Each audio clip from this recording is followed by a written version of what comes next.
What's going on, my peoples? You are now tuned in to the Thought of TRANE, and I am fourth quarter TRANE, cold train, or whatever the hell you want to call me. Now, before we move on, I just want to thank y'all for the much appreciated support and the love. And I want y'all to show love going forward by hitting up that like, comment, and subscribe button. Like, comment, and subscribe. Again, for my niggas in the back smoking, like, comment, and subscribe. Again, it is much appreciated from the bottom of my heart. Now, I'm not going to hold y'all too long today. I know y'all got shit to do. Very busy people. But I just want to share a few thoughts that I've been having on my mind, and then I'm going to slide out right quick. But I was watching something on TV just the other day about entertainment breakups. So it kind of made me think of a few examples. 3 or 4 examples of some of these entertainment breakups. Some of the more popular ones that was on full display. So without thinking too hard, I kind of go back to Brady and Belichick. Tom Brady, Bill Belichick.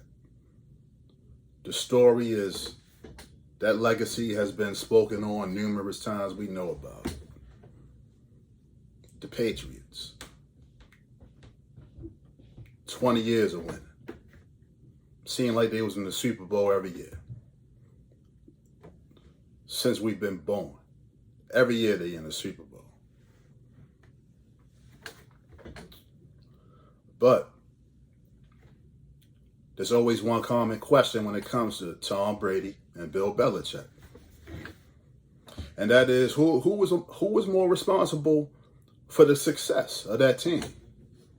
I mean, they've been a countless, I can't even think off the top of my head. They've been to countless Super Bowls, countless AFC championship games.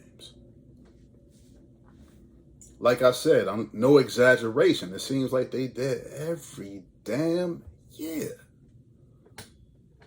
It's like they can go 0-16, but they're supposed to be there. So they're there. I don't know why. Don't ask me. But yes, the question is, who's more responsible? You got Tom Brady. His story, well documented. 6th round draft pick, I believe.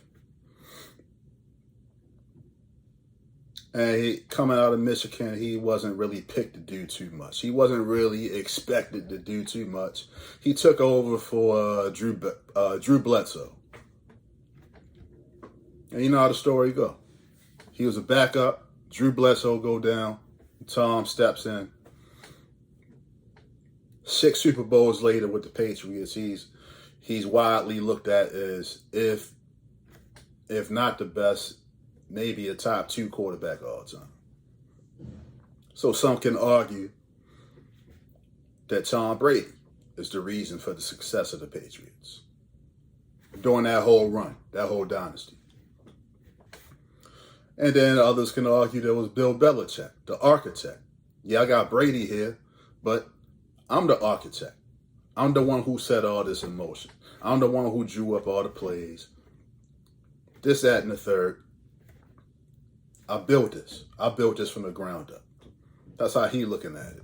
And that's how some fans looked at it as well.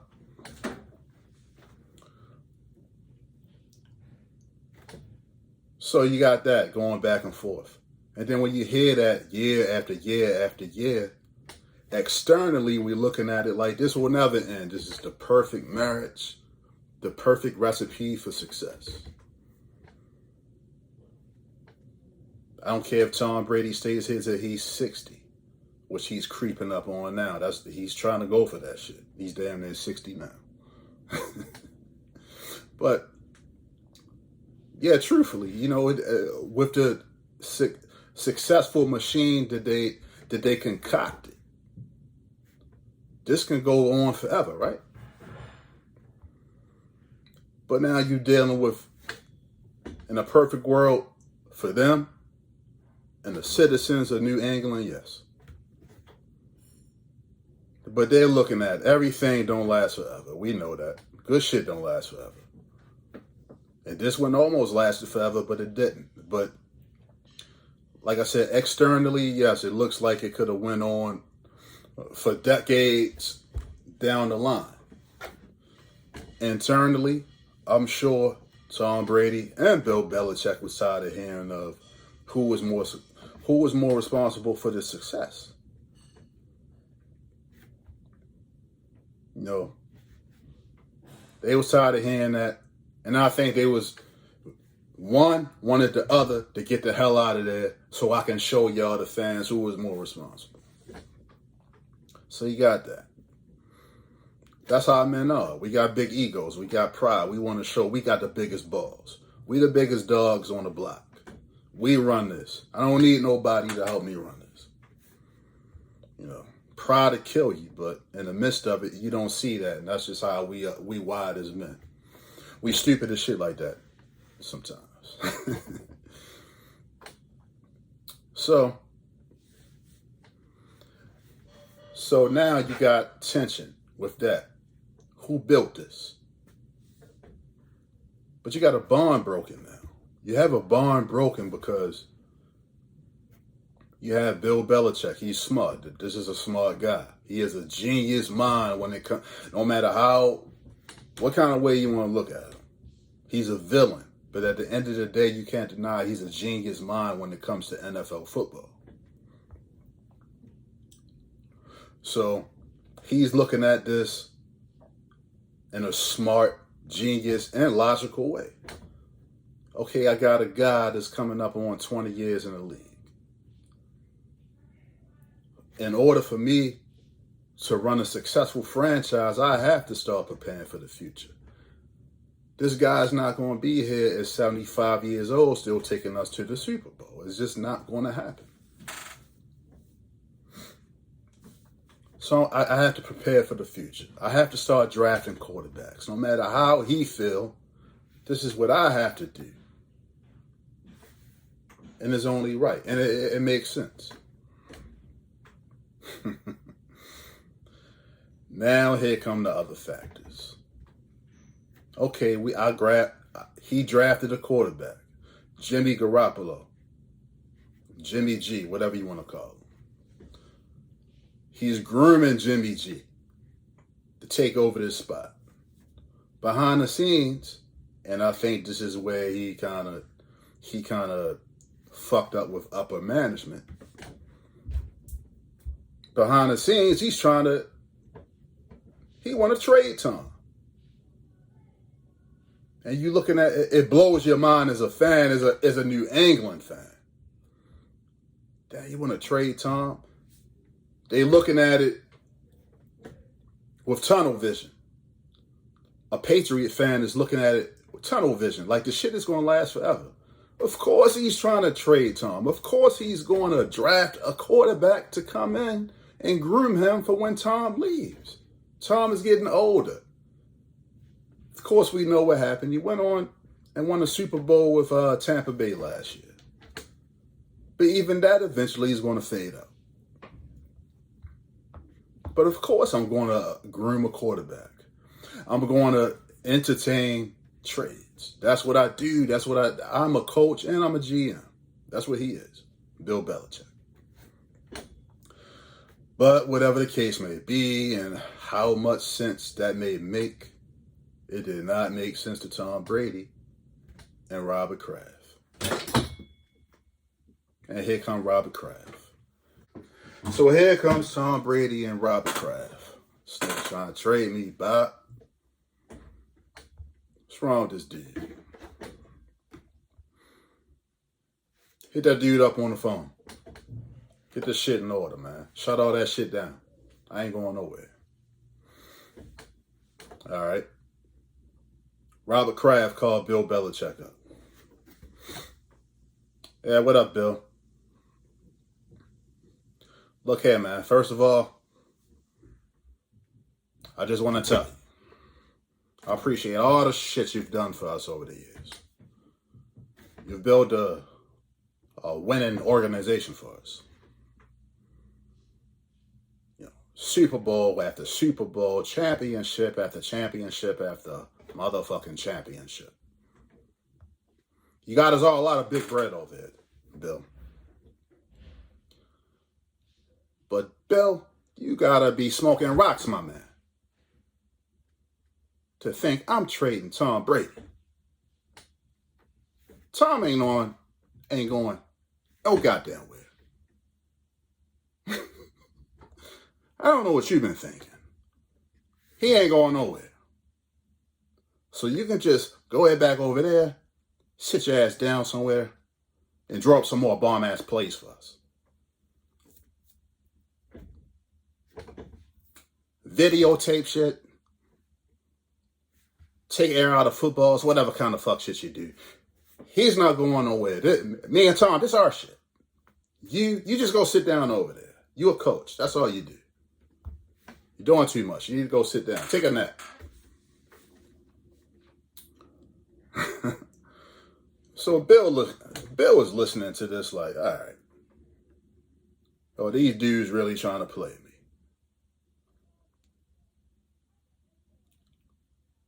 I mean, so now the tempers are flaring, the tension is rising. I mean, they totally disrespecting this guy. Like he ain't had nothing to do with nothing. So, what you going to do? The tension is in the air. We're not going to go but too far. Now we just got a working relationship at best, but the bond that we built is broken. Because he just tried to trade this guy. He knows it. The owner stepped in. He vetoed it. Now, the chemistry is about to kind of go downhill. Tom Brady fed up with this shit.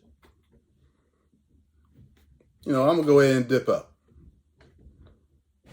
Tom Brady started rapping this lyric in his head. It kind of went like this. I heard motherfuckers saying they made Hove. Made Hove say, okay, yo, make another Hove. You made Tom. I wasn't responsible for all this success and the rings that I bought here. I'm going to go ahead and dip out. You go ahead and have fun with Cam Newton. Have fun with Cam. See how that shit work out for you. And that's no knock on Cam. But for one, he's seen his prime years a while back. He's been to the Super Bowl. He's been an MVP. He's probably the best quarterback that Carolina Panthers has ever had in that organization. But he's on almost his last leg. So you can go ahead and rock out with that. I'm going to go ahead into Tampa Bay. I'm going to go ahead and get me another ring. So with him getting another ring, that kind of just, now I got one up on you. I got this ring without you. So that's that breakup right there. We thought we'd never seen it come. As a fan, I'm glad it came. I'm a Baltimore Ravens fan, so fuck the Patriots. But it is what it is with that. There's another breakup to come to mind, and this one kind of hit home because I'm also a Los Angeles Lakers fan. So now we got Shaq and Kobe. And I think we all know how the Shaq and Kobe thing went. They was brothers, yes, but it was tumultuous. It was a tumultuous, there go another word that I'm probably fucking up, but it was a tumultuous relationship as well. You got two alpha males. They constantly clashed. Two superstars, two former Hall of Famers. One is not going to bow down to the other one. It's just not happening. But they came in together. They came in 96. Shaq was traded there from Orlando. We know that. And Kobe, he was drafted by the Hornets. They made a trade. Jerry West, one of the best general managers, not just in NBA history, but sports history, period. He made that trade. Now Kobe and Shaq, they came in together. Went through a lot of tough shit, a lot of tough losses. Playoff exits. With two talents like that, they was expected to go to the finals every year. Even with a young Kobe, he was just that talented. He was just that dominant and rare of a specimen that was expected when he's linked up with Shaq.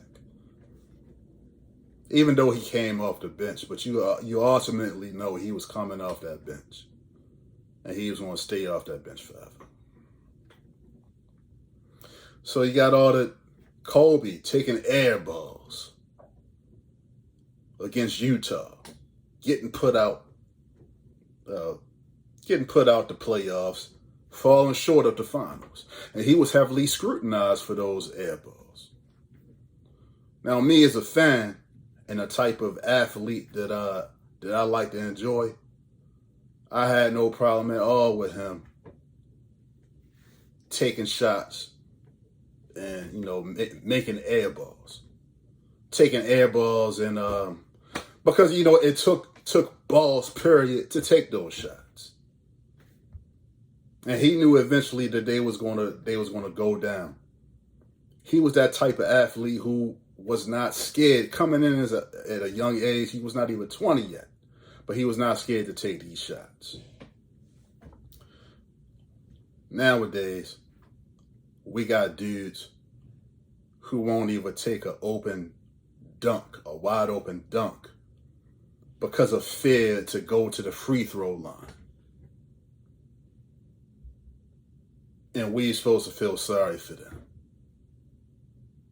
Because the city of Philly wants to kick their scary ass up out the city and trade them away.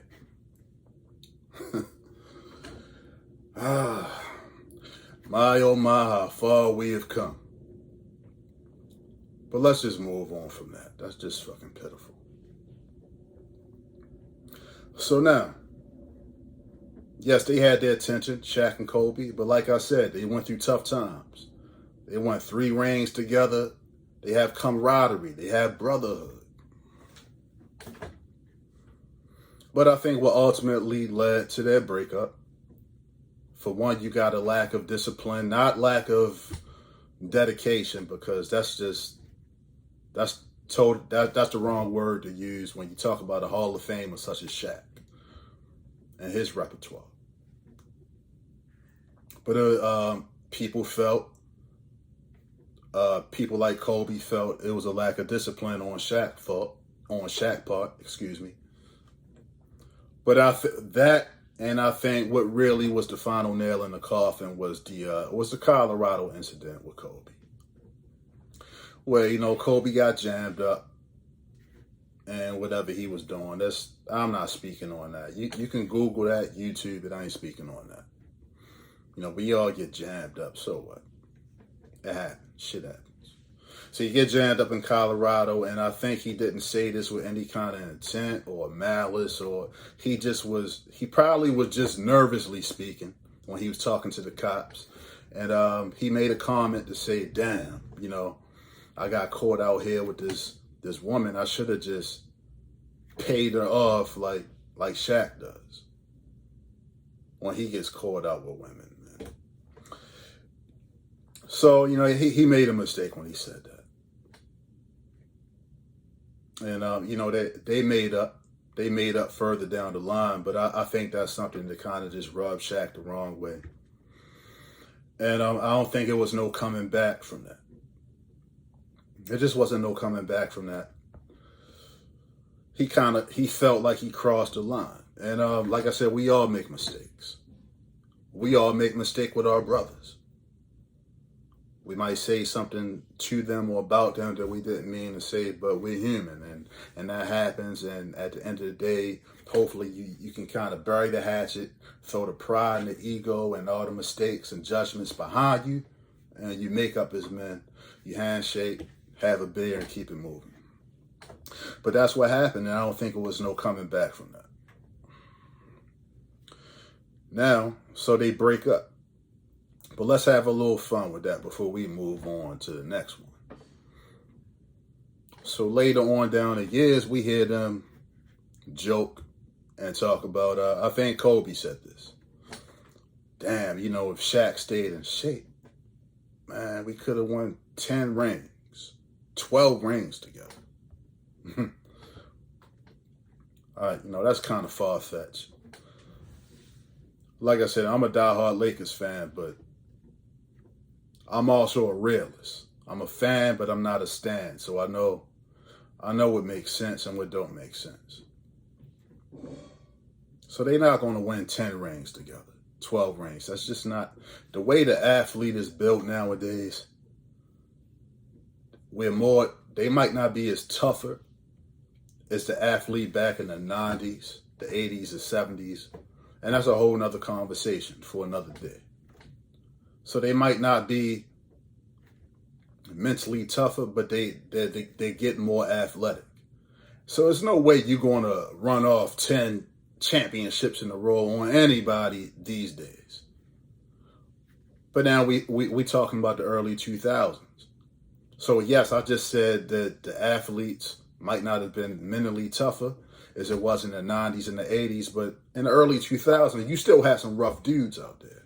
So yeah, you're not running off 10 championships in a row. So that's just for shits and giggles. But let's play around with that. Let's say you had a healthy Shaq. There's no deep turmoil with Kobe. They get along. Chemistry is good. Let's just say they ironed all of that out, and you have a healthy Shaq. In my mind, I realistically say they could have won 5 or 6 rings together. Now let's break that down. So they won 3 straight. And I want to say this was from 2000 through 2002. I think they get put out the playoffs in 2003. So now we have the Spurs winning that championship in 2003. Spurs beat the Nets in 2003. In 2004, the Pistons, they beat the Lakers. Excuse me.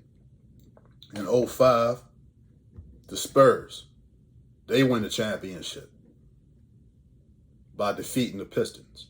In 2006, we have the Heat beating the Mavs. So let's break that down. Like I said, you got a healthy Shaq.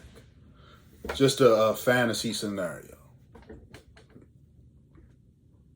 2003, Spurs. Yeah, they still had the Spurs number, so I think they would have beat the Spurs in 2003. 2004, if they was focused, Shaq was in shape. You know what kind of physical and mental shape that Kobe was in. As dominant as the Pistons were that year, and they won on defense. As dominant as they were on defense, and they have a great mind coaching them. Larry Brown, Hall of Fame coach. I don't think they don't beat the Lakers at all. If the Lakers are on point, in tip-top shape. That's a 4-2 series. That's 4-1. 4-2 series at best. Get them up out of here. 2005, you got the Spurs. They're getting better. They are getting better. But I say they beat the Spurs. 2006, like I said, you got the Heat beating the Mavs in 2006. But if Shaq is still with the Lakers, that's not happening because Shaq was with the Heat in 2006. So N.W.A, we already know he's a Hall of Fame. He's a Hall of Fame player, Hall of Fame shooting guard. He's not winning a ring. He's not even getting to the finals with Alonzo Mourning. I believe Gary Payton was on that team. He's not getting to the finals. He wouldn't have been able to carry that load all by himself, not just yet. So, but now we get to this point. We at 2006. We still in a fantasy world, a fantasy scenario here. Shaq would have been probably breaking down, not on his last legs. But now at this point in 2006, there's a lot of wear and tear. Keep in mind, Shaq came in the league in 1992. So now we want to fast forward all the way to 2006. It's 14, 15 years in the league right now. Countless deep playoff runs, and final appearances. A 7-foot guy carrying that much mass, that much weight. His legs are going to start to wear down on him, start to break down on him. Let's just realistically speaking. And like I said, the Spurs coming out the West, if it wasn't the Lakers, it was going to be the Spurs. And they're getting better. Yes, David Robinson, he retired by this point. But now you got Tim Duncan coming into his own. Sharpening his skills. He's the Hall of Fame Tim Duncan that we know at this point. He's about to transition into his prime years. We have a young Tony Parker coming in. We got a young Manu Ginobili coming in. We got Greg Popovich. He's getting better every year as a coach. So like I keep saying, realistically speaking, that run probably would have stopped there. I see them at 6 rings at best. And that's a lot. And damn, as a Lakers fan and an NBA fan, period, I wish I could have seen that. But unfortunately, we didn't get it. But they did build another dynasty there. It wasn't Showtime Lakers, but it was Shaq and Kobe Lakers. And that's a Showtime within itself.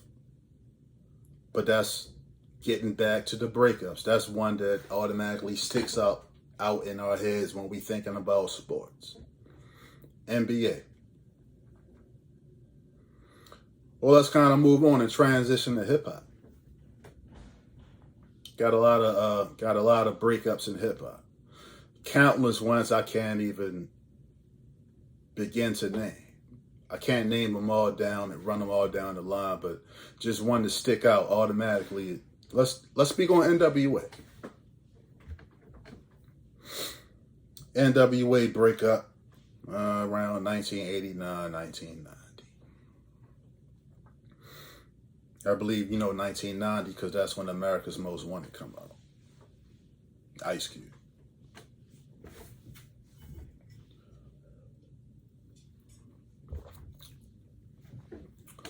Now at this time, I'm too young. I'm too young to feel the impact of that split. So with that being said, I definitely didn't see it coming. All I knew was N.W.A, Ice Cube, dope ass, not just classic, but just monumental group. History setting group. They broke a lot of barriers with the shit that they was doing. So like I said, I was too young to feel the impact of that breakup, but no, I didn't see it coming. I don't think other fans seen it coming as well. But now the unique thing about this breakup, I think it was a blessing in disguise. Because with the breakup, this spawned 2 Hall of Fame musical careers in Dr. Dre and Ice Cube, 2 solo careers. And I think whatever the case may be, the way that it ended with Cube leaving, we all know, we've seen the movie Straight Outta Compton. Great movie. We know how it ended. Money disputes. We know how it ended. But say it didn't end that way. Say they would have put out a couple more albums. They ultimately would have moved on because it just wouldn't have been no way to contain or hold the growth of those 2 dynamic artists. There's no way you could have held that. They would have tried to maintain a career as a group on top of solo careers, but they just wouldn't have been able to do it.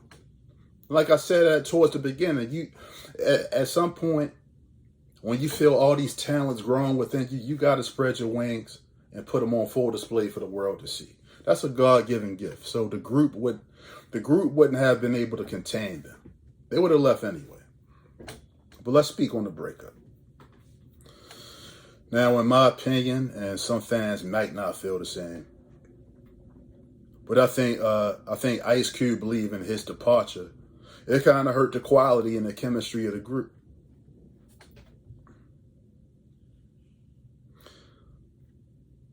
Because yes, you know, he left the group. We know Niggas for Life, the second album, and the last N.W.A. album, it was classic. But I think the group became popular. It became popular and looked at in a rare air because of what Ice Cube brought to the group, and you know, the social commentary, a social commentary of the likes we've never seen or heard of before. You know, on Straight Outta Compton, it made you feel just like when you was watching the Boys in the Hood movie. Rest in peace, John Singleton. But just like when you was watching that movie, when you listen to Straight Outta Compton, you felt like you was riding on a tour bus through Compton as Ice Cube was driving that bus and the rest of the group was talking. You know, you feel like you was riding through Compton and actually looking out the windows and looking at it as they're speaking on it. That's how that album felt. It was deeper than just gangster shit. It was gangster shit, but it was on a gangster shit on a higher level. Deeper than just gangster shit. It was real shit.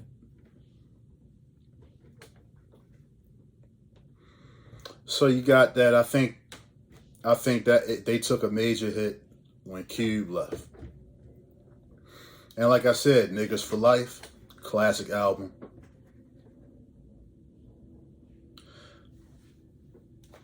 But I think it was more classic because you had the evolution of Dr. Dre as a top tier prolific producer.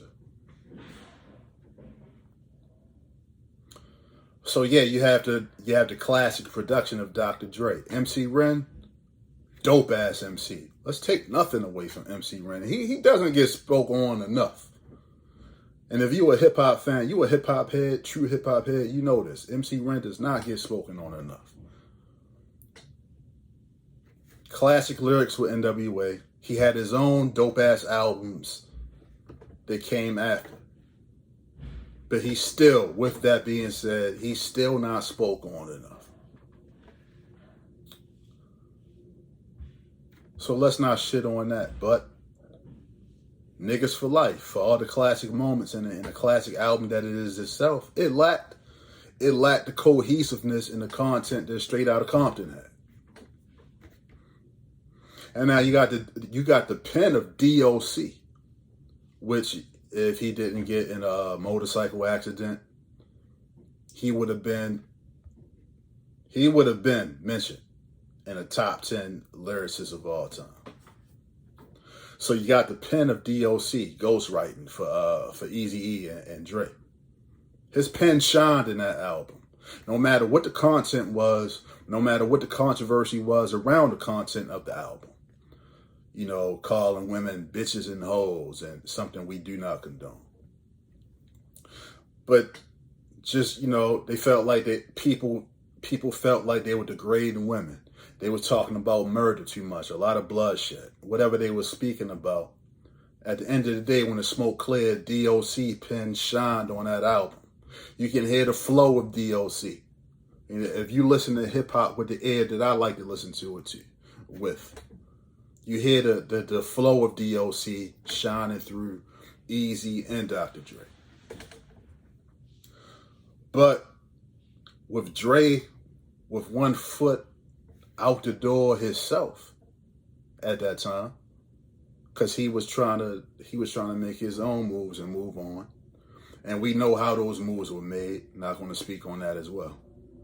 There's other shows out here right now that talk about the creation of Death Row Records.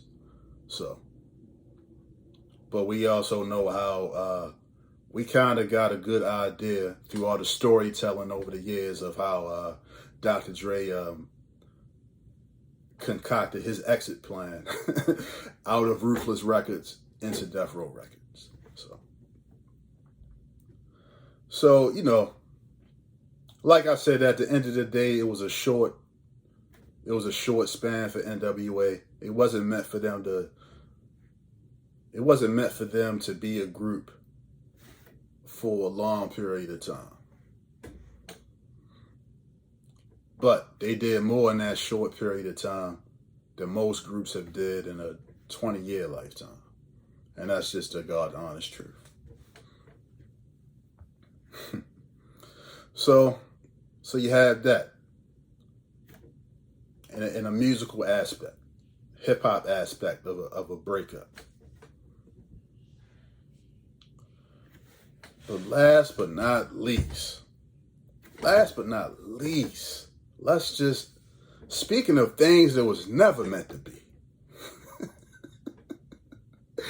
Speaking of groups that was never meant to be, last but surely not least, let's touch on the mega powers. Yeah, we moving on to wrestling, WWF. Not WWE, but WWF. Let's move on to the mega powers. Macho Man Randy Savage and Hulk Hogan.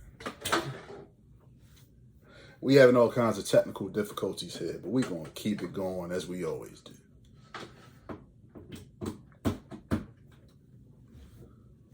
This was a group that was never meant to be. They just didn't mix at all. Like oil and water, like hot weather and Hennessy, like Kim and Kanye. It was never meant to mix, and they were never meant to be together in the first place. I mean, Macho Man hated Hulk Hogan. He hated Hulk Hogan with a passion.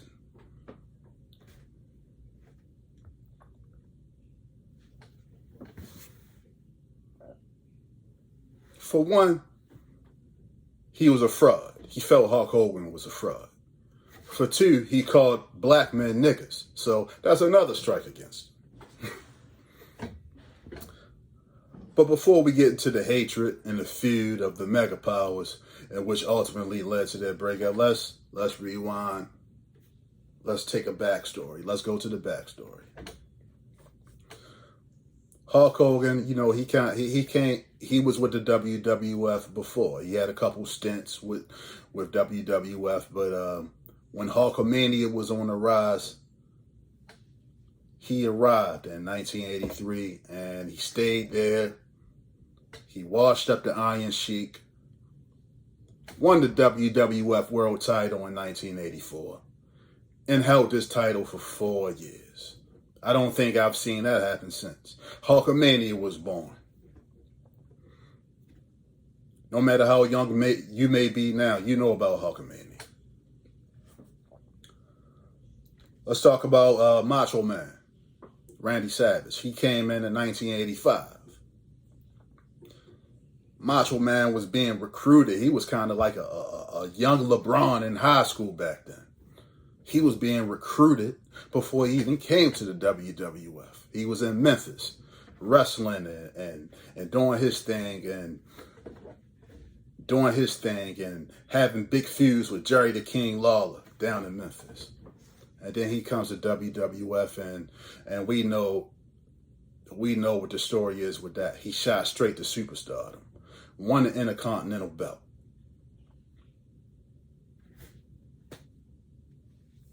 And when you held nowadays they don't have this, but back then they had wrestling magazines come out and they had rankings, sort of like college football and college basketball. They were rankings. Top contenders for the belt. Macho Man, like I said, he had the Intercontinental belt. And in my opinion, he was the best Intercontinental champion of all time, but that's for another debate. But when you were the Intercontinental champion, you automatically was the number one contender. It don't matter if you had lost 10 matches in a row up to this point. If you won the Intercontinental belt, you was automatically the number one contender for the belt. So there you go right there, the number 1 and 2 guys of the company. Hulk Hogan was on top. He was the top guy. Macho Man right underneath, but he felt he should have been the top guy.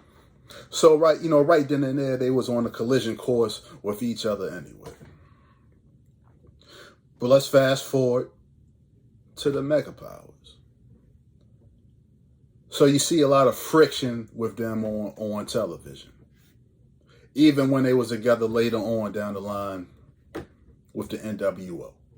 There was always friction with them. You seen it on television, and let me tell you, that shit was real.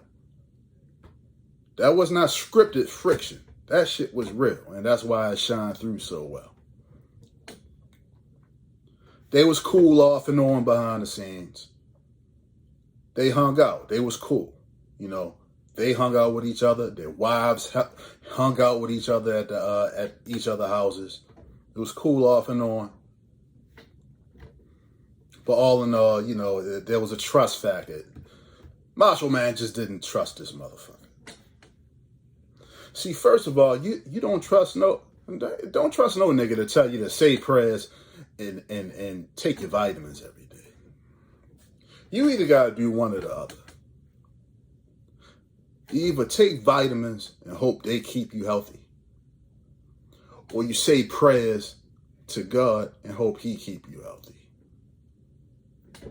But you only get one hope a morning.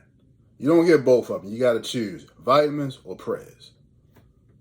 God loves you and he created you. And he created you, so of course he wants you to walk out the door every morning and shine. So I'm rolling with God. I'm sorry. Now that's all jokes right there. I say my prayers and I take my vitamins every morning, as I hope you all do too. But I do it on my time, not because fucking Hulk Hogan tells me to. But anyway, so you got the Mega Powers. They came together, and it just wasn't meant to be. Now, as a 8-year-old, I don't know a lot. I'm green and I'm naive to a lot of things. But even I'm sitting here watching this with my grandfather, and I'm looking at him like, Granddaddy, I don't think this shit gonna work. Nah, not this one. This shit ain't gonna work. It ain't gonna last long at all. And it didn't. 2 years tops, maybe not even 2 years. But let's go to what led to the breakup. Jealousy over Miss Elizabeth. Now, let's just call a spade here. Macho Man was fucking nuts. And I'm not just talking on TV. He was a savage in real life.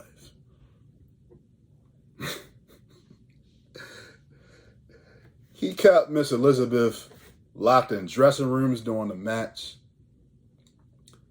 She couldn't speak to other wrestlers. If you walked by and said, "Good morning, Miss Elizabeth," she had to look straight down to the ground. She could not speak to you. Now, as a man, I know what that behavior looked like. And I know what that says. Elizabeth had that good. She had that good. And he was not trying to let no man get near that. Now, I don't condone that kind of behavior, but I understand that. As a man, I understand the feelings and emotions that derive from that.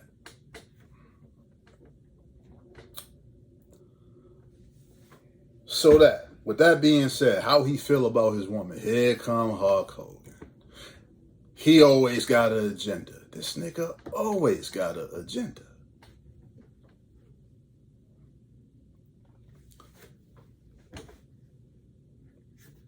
They got SummerSlam. They had a match. They beat the Mega Bucks. The Mega Bucks being Ted DiBiase, Andre the Giant. They defeat the Mega Bucks.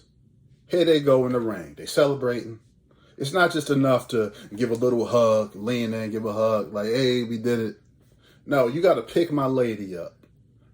Put her on your shoulders. You got your hand palming the ass. Now, I know this ain't scripted. And Macho Man looking like this shit ain't scripted. I'm going to go ahead and roll with that. I'm going to let you go with that one, dog. You messing up straight off the top.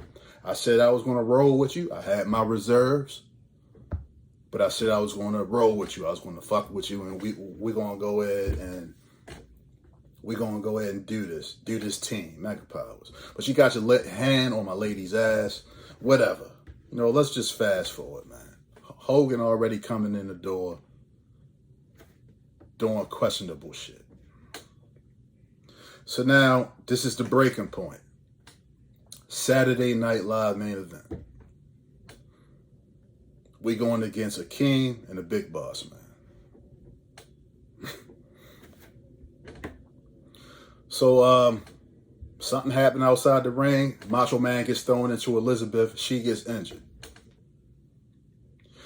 Now, Macho Man rolls back in the ring. He's concerned with his lady, but he has two big motherfuckers to take on in the ring. I gotta go. I'm in war right now. We'll call the EMTs. We'll call the paramedics. Wheel my lady off in the back. I'm gonna go holler at her in a minute. But I'm in war right now. I gotta take care of this. Now here come this dude. Instead of getting back in the ring with me, being in the trenches with me, getting these two big motherfuckers off me, here you go. I already feel some kind of way with you around my lady. You gotta pick her up. You gotta be all extra, doing the most. Pick her up off the ground, cradling her in your hands. Like y'all about to walk across the threshold out here. You take her back in the back room. You stay about 10, 15 minutes. My man Macho out here. Like, what is this guy doing? I don't need you to do all that. So here come Hulk Hogan's reasoning. Well, Randy, she's hurt. Nigga, I train her. Niggas get hurt every day, B. I train her, man. She rough. She tough. She done been through this before. The paramedics got her, dog. Why you not out here in the trenches with me? So, there you go with that.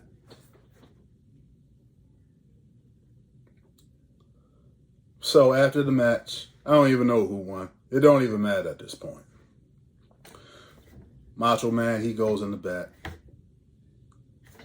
Had words with Hulk Hogan. Smack his ass in the head with the belt. Nigga, this over. This bond is over. I can't rock with you no more. Gave Hulk Hogan a concussion. And that was not in the script. It was in the script to smack him upside the head with the belt. It was not in the script to give him a concussion. And Hogan was pissed about that. And they spoke about that later on in the documentary, but they just was going through some rough times. They wasn't seeing eye to eye. So he gave him a real concussion on live television. It's a lot of animosity. So now as a fan seeing this, you already know what's going to happen. They break up. Macho Man had the WWF title at this time. They're going to square off in WrestleMania. And Hogan gets his belt back. Long story short, Hogan got the belt back. He always fucking gets his belt back. That's all he wanted in the first place.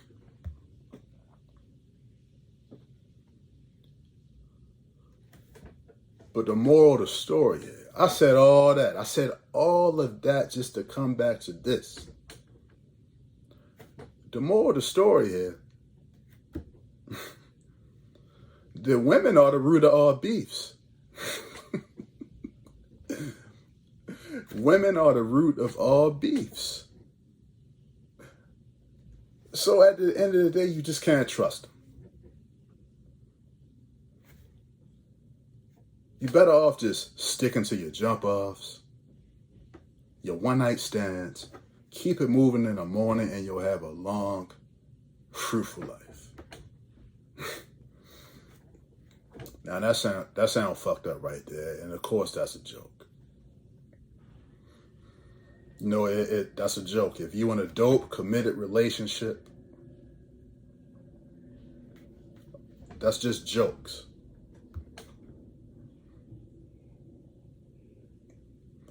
But for someone who's not in a committed relationship, and you're dealing with a certain type of woman, then